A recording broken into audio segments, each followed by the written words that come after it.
Hey, y'all. Hola, welcome to 30 Minutes Down South. She's Allison. And he's Carlos, and we are two top producing realtors. With two extremely different Southern upbringings. Join us each week as we explore the Lake Murray area with our special guests.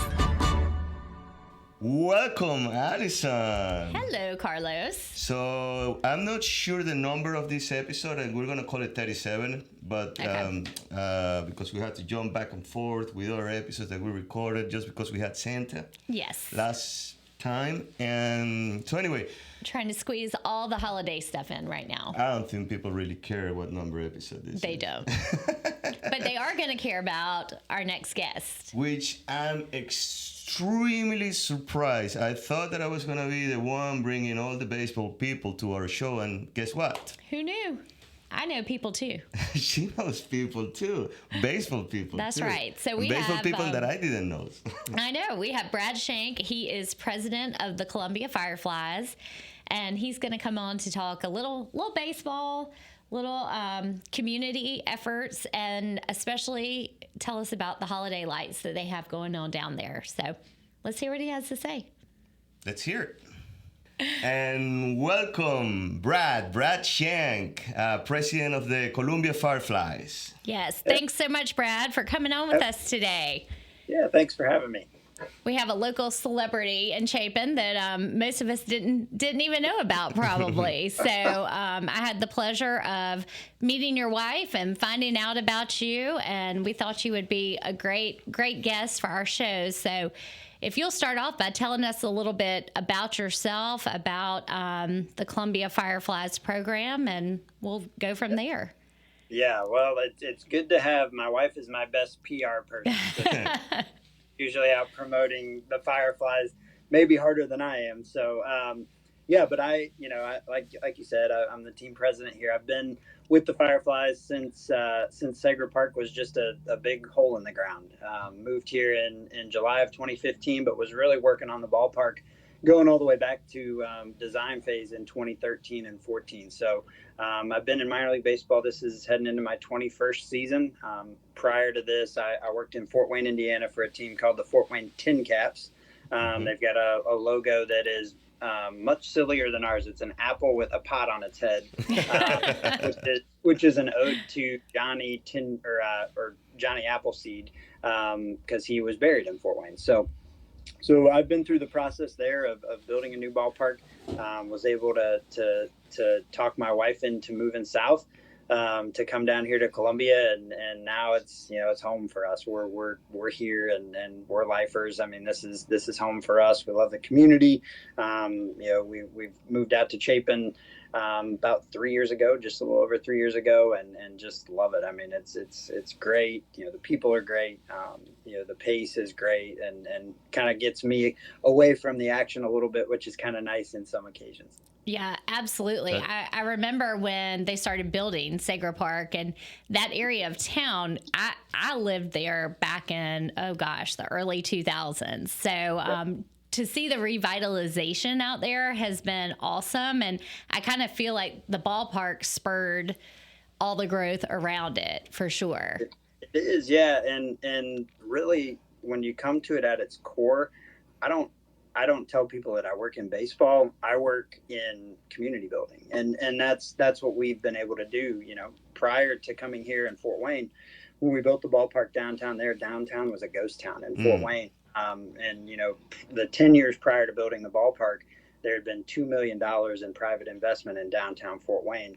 The 12 years since the ballpark has been built, it's a huge success story, and the ballpark was the catalyst for all of it. They're up to over 1.2 billion in investment. Oh, wow. Yeah. In downtown Fort Wayne. So similarly here, I mean, this Bull Street was a tough nut to crack. I mean, for years, decades, trying to figure out how do you do it, because it's massive. I mean, 181 acres that you're trying to do a planned development, but also you've got the perception you're fighting of what Bull Street meant to people who grew up here and have lived here. So not only are you taking on a huge development project, but you're also really trying to change the perception of what it means when you say, I'm going to Bull Street. Absolutely. a huge thing, and we probably, in all honesty, underestimated that.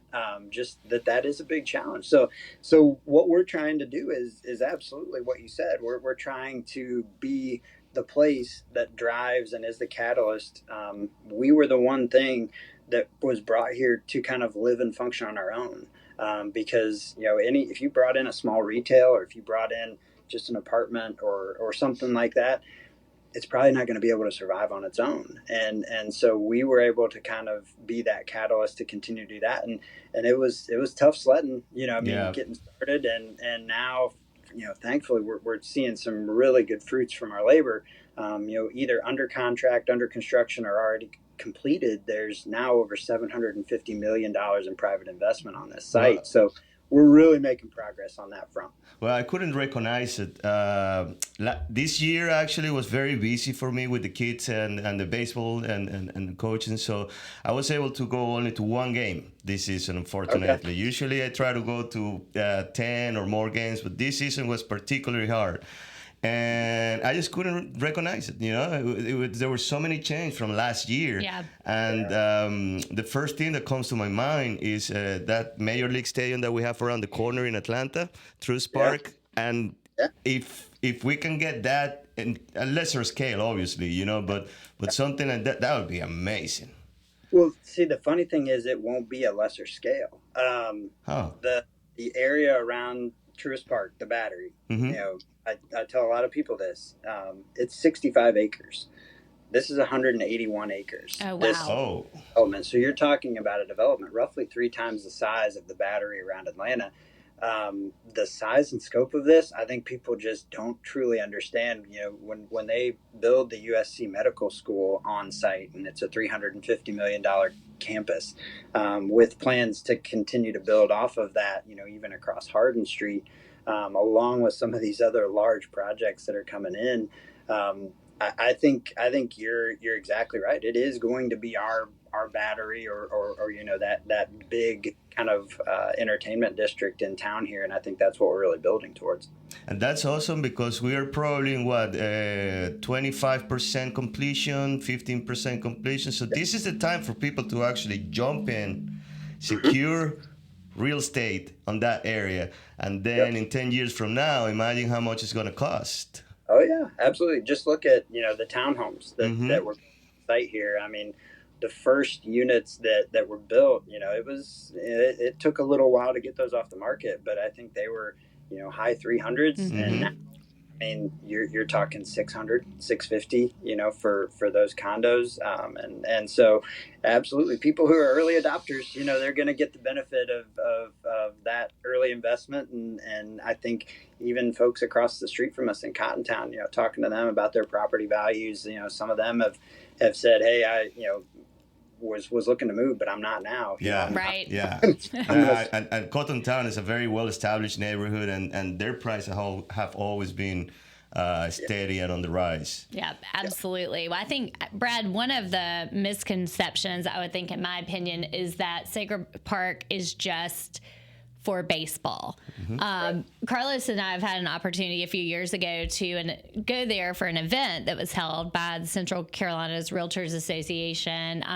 So I know there are different things that go on at the park other than just the baseball games, but you kind of have what I would call your baby that you started this year for the holiday season. So that's really what I'm curious about. So tell us a little bit about what's going on down there right now.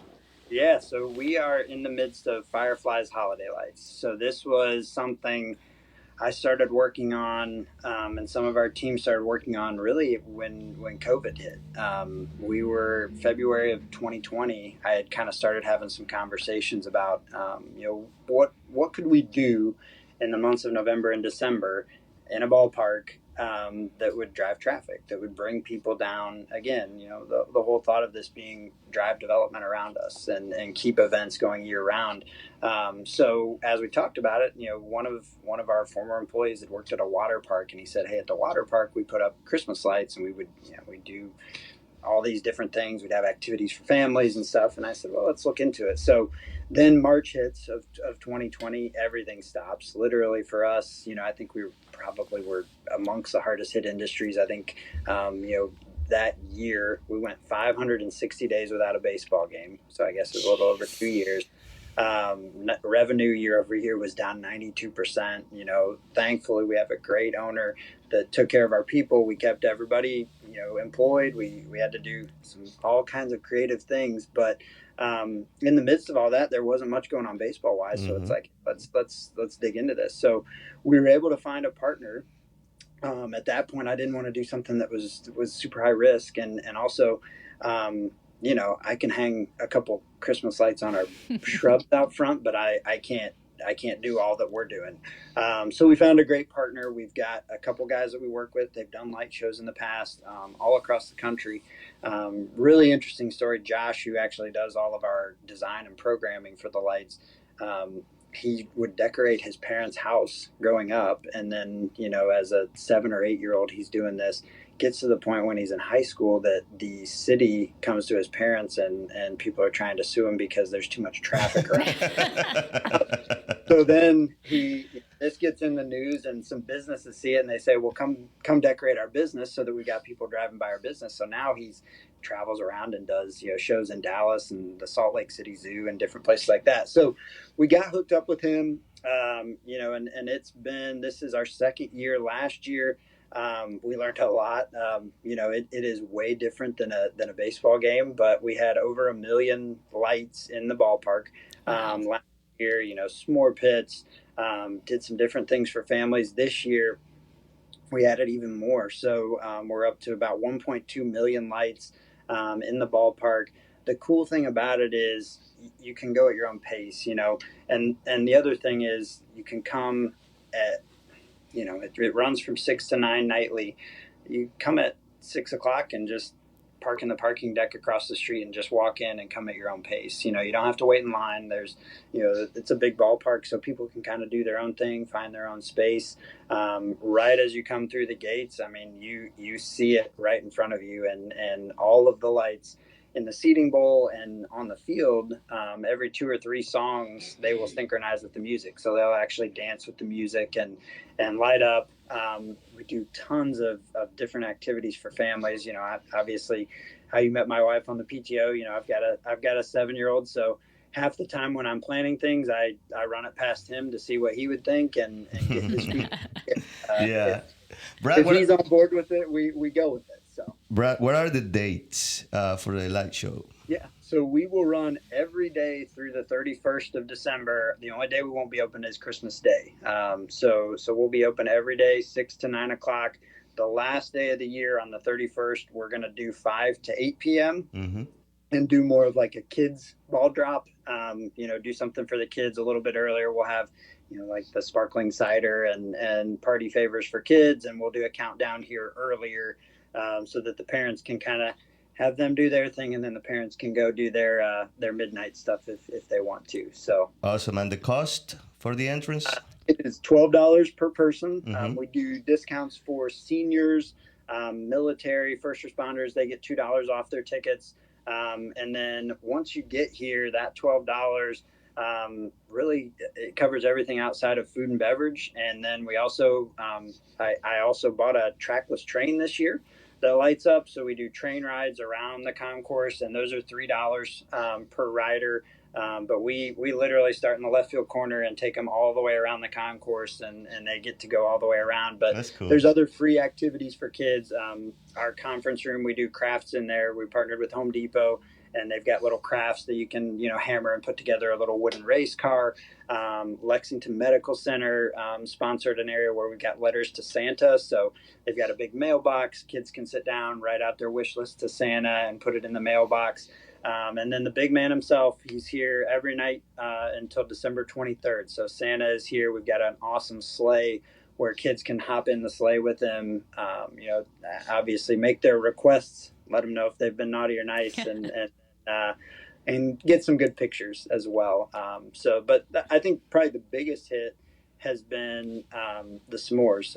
We've got about 20 fire pits out in the right field corner, and people can buy s'more kits and roast marshmallows, and people just, there's something about just like it's a really cool scene because you're sitting at a fire in a ballpark with all these lights. I mean, it's kind of a cool thing. It definitely sounds like a fun activity. I'm going to bring my son and my family over there and check it out. To be honest with you, I didn't pay much attention into it. But now digging deeper into what can you actually do, you can actually spend the whole afternoon in there. And you have concession too. You're selling food. I'm pretty sure you do. Yeah, so we've you can got have dinner there. Yeah, we've got, I mean, you can get concessions and food. We've got funnel cakes. We do our own donuts that they actually, throw in the fryer and do like some cinnamon donuts. We've got desserts that you can take on the go, popcorn, adult beverages, which, is always nice because you can have something for the kids and for the adults. And then, there's also nights where we'll have holiday vendors set up under a tent out in left field that are selling wreaths and Christmas ornaments, different things like that. And we hooked up with a funny story. One of our sales reps is from North Carolina, and his first job, he was a football player. He worked for his offensive line coach on a Christmas tree farm. And his job was to fertilize saplings and Christmas trees. And then these guys go around and sell Christmas trees at different places. So we hooked up with them. So they actually have a Christmas tree lot in our center field concourse. So they're selling live Christmas trees, wreaths, everything. Just, again, a lot of the local neighborhoods love it because otherwise they're driving out to the suburbs to get a live tree. And then, they've got the little table topper ones for some of the apartments around the area and different things. So just what we found is, we want to provide as much activity as we can. Because like you said, if it's, hey, I walked through, I saw the lights for 20 minutes and that's not enough value. And so, I said, Kelly, who's my wife, I said, let's go this year just as fans. And I said, I don't want, like, her family was in town. I said, I'm not gonna work. I'm not gonna do any of that. I said, we're gonna do it like a family. And we were here, and we probably didn't do everything, but we were here for a little over 2 hours. And I mean, and it went by like that. You can go down on the field. I forgot to even mention that. That's one of the biggest things for kids and especially baseball fans. Like, you can actually go on the field and walk around the warning track, and there's displays all around the warning track. There's a light tunnel in center field. So even just that, seeing kids, like, I remember distinctly one of the first times we had it open. I was just directing traffic, and I said, hey, if you guys want to go down on the field, just go down this aisle that's got the snowflakes lit up down it. And this kid said, I can go on the field. Do you have police on the bases just in case somebody thinks about stealing a base? No police, but we've got people watching. So you got to be careful with that. But no, it's even just that. Like, I mean, it's just a totally unique thing. And it's gotten a lot of attention just from other teams too. I had other GMs of teams, coming to me at the winter meetings and saying, hey, I'm seeing these videos and the pictures of your ballpark. How do we do that? And so it's kind of cool to have something that now, other people are taking a look at and saying, okay, how can we kind of model after this? And so that's fun, and hey, we're all in the same business and they're in different markets. So I'll help them out and try and get them going if we can. Absolutely. Well, I've heard great things, and we have plans to bring our kids week after next. So we're looking forward to it.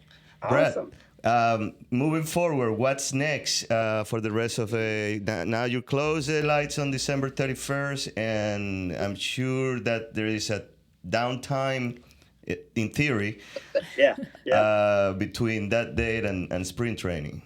Yeah, so this month is crazy. The other thing that we've seen, and like you guys probably saw at the event you came to, we've also got a great special events area where we can do banquets and stuff. We went from having, I think, 8 to 10 Christmas parties a year. This year we have 23. So nice. All of the lights are going on. They're up in the suite level, so they can look down at the lights. I mean, it's awesome. So once we get through all that, the lights, it takes about 28 days to put them up, but it only takes about 10 days to take them down. So that'll be like a mid-January.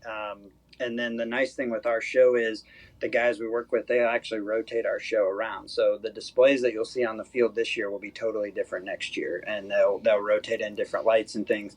So we get done with that, and then, even even while we have the lights going on, we're already working towards baseball season, getting our promotional schedule together, trying to figure out, what are the giveaways that we're going to do? When are we doing fireworks? What are the different events we're going to have going on during the year? This year we are actually we're going to unveil an alternate identity. Which a lot of teams do now. So that'll be a fun one. I think people will really like it around here. It's very, very Southern, and I think people will really get a kick out of it. It's a fun logo and just something different. So we'll change our name and become this team for a couple weekends and some Friday nights this year. I love when you do the chicharrones.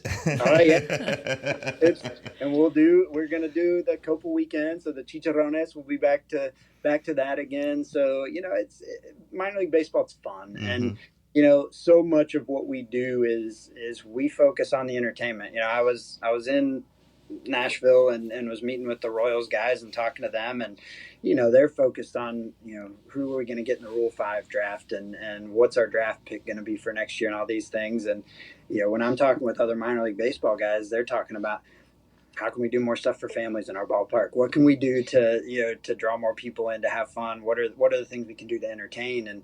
And that's really what we focus on is the entertainment aspect, because my wife is a barometer for me. She really could care less about baseball, not a huge sports fan. So we're that's my balance, is when I get out of here, I'm not talking about baseball or sports or anything, but she will tell me like, hey, you guys need to do more of X, Y, or Z. And really that's helpful for us, because mom is usually the one making the decision on like, hey, are we going to a baseball game? Are we going to the zoo? Are we going to, some other entertainment option? And so we want to really provide something that is fun, whether you like baseball or not. This has got to be a place that families are going to want to come out and enjoy. Yeah, and that stadium is so beautiful. And there's one thing. There was and I don't recall seeing it when it came in this year, and it was Philly cheesesteak, but with the ghost pepper sauce, and it was extremely hot. We still have that. So we had rearranged some carts this past year, and I think we had moved in street tacos to where that was, just to kind of see if it makes a difference. We had a lot of people like you that said I couldn't find the Philly this year, so it's moving back. Awesome! You got one my heart. Make that guarantee. So but I will tell you, that Reaper sauce is, Oh, it was it was memorable. It was hot. It was very hot. It got me sweating. Yeah, absolutely. I tried it, and I usually like some hot things, but I'm not a super hot guy. And I was a couple bites in. I'm like, no, I can't do this. I'm gonna pay for this later. So Brad, when does the season open? So we actually open it'll be the first week of April. Okay. So right around, I think April 6th is our opening day. We open on a Tuesday this year. So it may be a little bit later, but we'll be starting up the first week of April and getting going. We may have some events obviously in between, that January timeframe in the season. We've had some college baseball games in the past that we've hosted and different things like that. So, kind of keep your eyes open for those, because those usually come about, right around the first of the year is when we kind of announce those. Okay. And just since we got you here, I got a couple questions. The first one is people working on the stadium. It's obviously a seasonal thing. So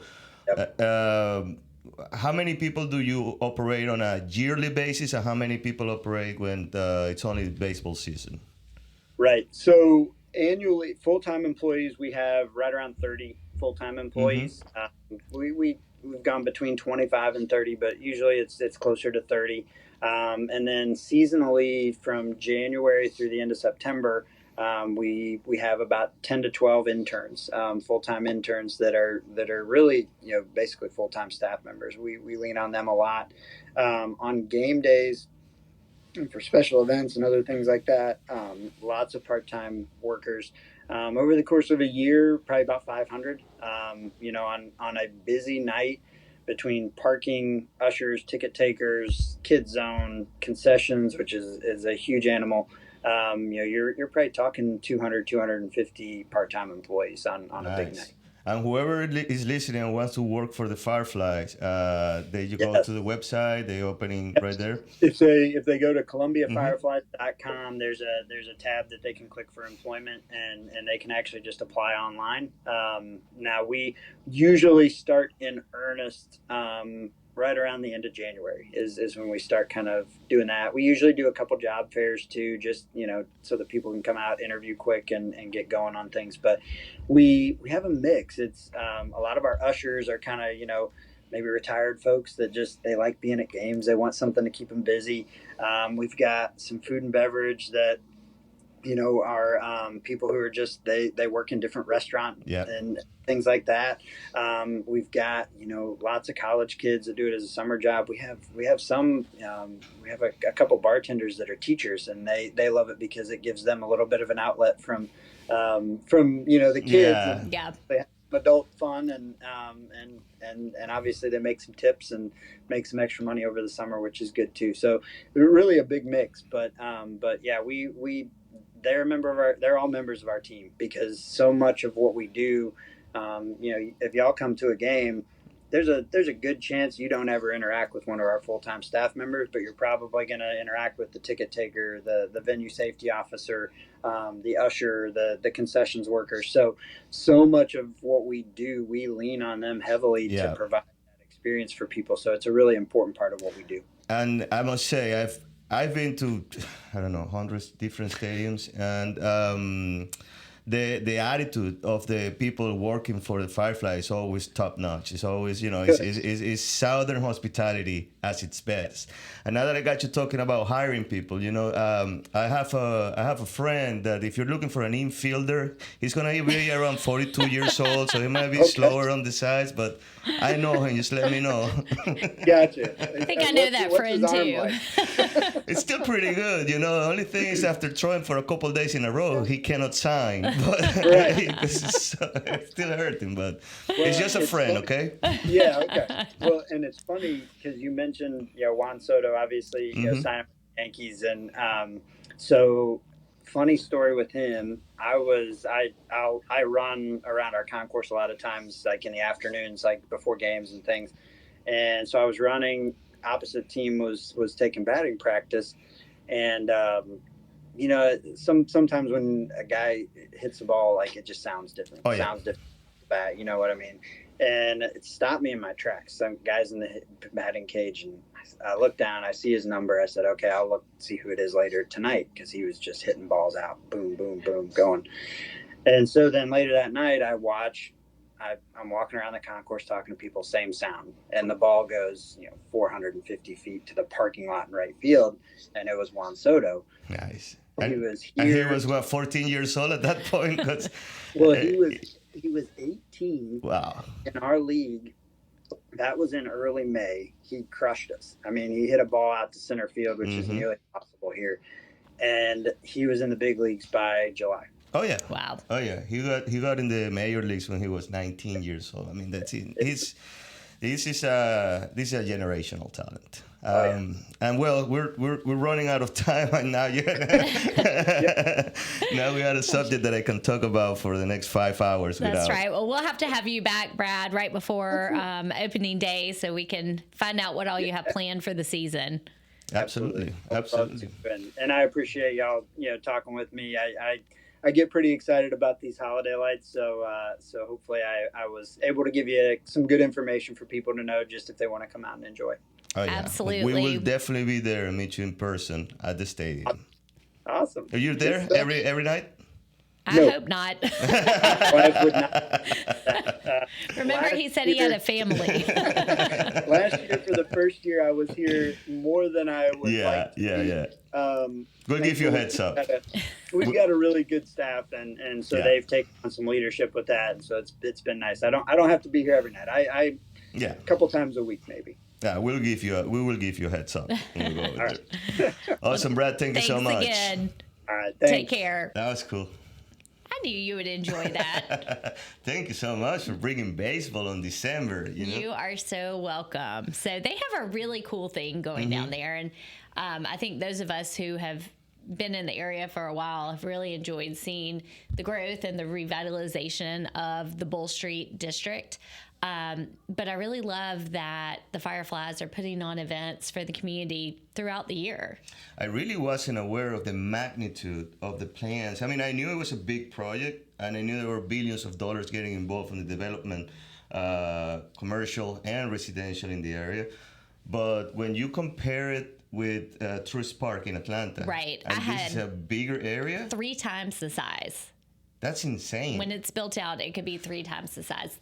I'm gonna tell you, and I'm gonna. Good thing that we're recording, guys. For everybody that's asking for investment advice, early, how do you call it? Early investment? No, Early entry. No, early entry is it's what's gonna get you very profitable, and this is probably the time.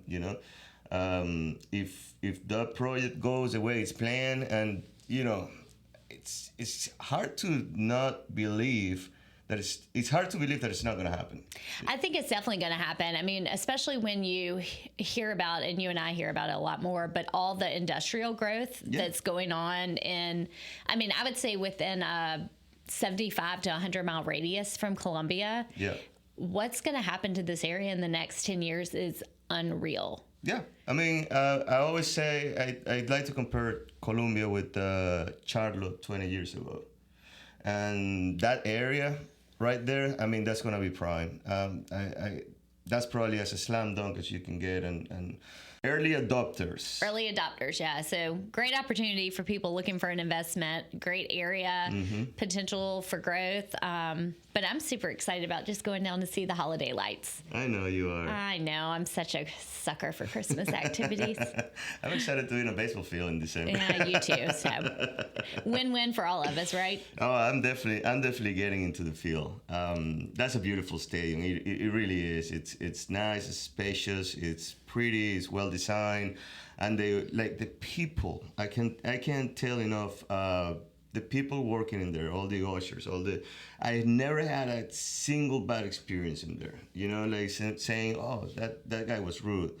Not at all. They're always with a smile. They're always helping. They're always eager to help and just be nice. Yeah.